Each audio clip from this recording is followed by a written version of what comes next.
मेरे प्रिय छात्रों, आज मैं महेश झा वैयाकरण सिद्धांत कौमुदी प्रथम भाग में अजंत पुल्लिंग प्रकरणस्थ पद संज्ञा और भव संज्ञा की प्राप्ति विषयक विचार आवृत्ति हेतु उपस्थापित कर रहा हूँ।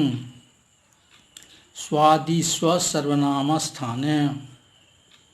इस सूत्र में सुप्तिङन्तम पदम से संज्ञाबोधक पदम की अनुवृत्ति होती है। स्वादिषु पद सप्तम्यंत है। सप्तम्यंत रहने के कारण तस्मिन्निति निर्दिष्टे पूर्वस्य इस परिभाषा सूत्र की उपस्थिति से सूत्र का अर्थ होता है सर्वनाम स्थान भिन्न सु आदि प्रत्ययों के पर में रहने पर पूर्व को पद संज्ञा होती है। स्वादि में बहुब्रीहि समास है। सु आदि जेषां ते स्वादयः तेषु स्वादिषु। इसलिए स्वादि प्रत्ययों का क्षेत्र व्यापक है। इनमें स्वो जस मोट छष्टाभ्याम भिस ङेभ्याम भ्यस ङसिभ्याम भ्यस ङसोसाम ञोसुप सूत्र से लेकर उरह प्रभृति भ्यः कप सूत्र पर्यंत सभी प्रत्ययों का समावेश होता है। इस प्रकार सु औ जस आम औट इन प्रत्ययों से भिन्न शेष सभी प्रत्ययों के पर में रहने पर पूर्व समुदाय पद संज्ञक होगा। यचि भम सूत्र में य च अच च का समाहार द्वंद्व समास है। यहाँ स्वादिस्व सर्वनाम स्थाने सूत्र की अनुवृत्ति होती है, जो यचि के साथ विशेषण विशेष्य भाव संबंध हो जाने के कारण तदादि विधि को प्राप्त करता है। सूत्र में भव संज्ञा है, पूर्वम संज्ञी है।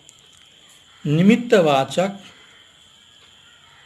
असर्वनाम स्थाने यचि स्वादिषु पदों के सप्तमी विभक्ति में होने के कारण संज्ञी का आक्षेप पूर्व समुदाय के रूप में होता है। इसलिए सूत्र का अर्थ होता है सर्वनाम स्थान से भिन्न यकारादि अजादि और स्वादि प्रत्ययों के पर में रहने पर पूर्व शब्द समुदाय की भव संज्ञा होती है।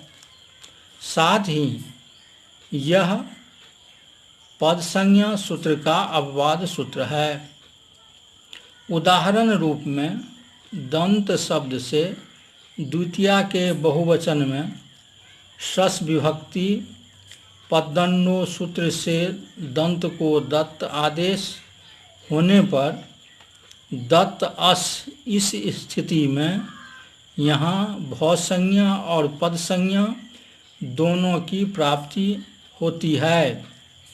इस स्थिति में आ कडारा दे का संज्ञा जिसका वृत्ति है इत ऊर्ध्वम कडारा कर्मधारे इत्यतः प्राक एकस्य एकैव संज्ञा ज्ञेया या परा अनवकाशा च। कडारा दे का संज्ञा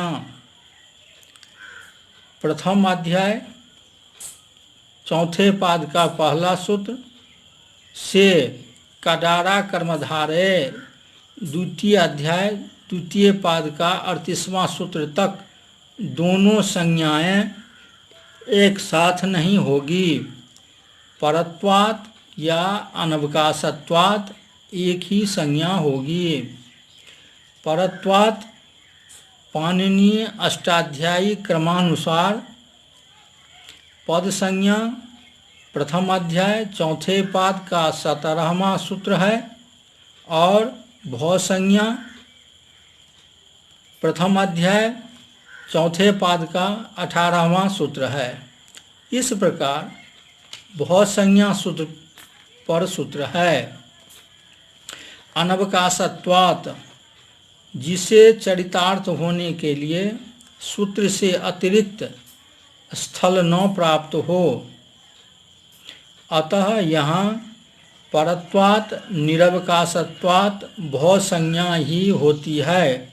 फलस्वरूप जस्त्वाभाव में सकार को रुत्व विसर्ग करने पर दत्तः की सिद्धि होती है।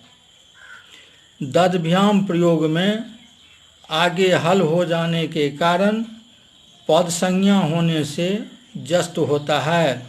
इसी प्रकार अन्य शब्दों की भी सिद्धि होती है।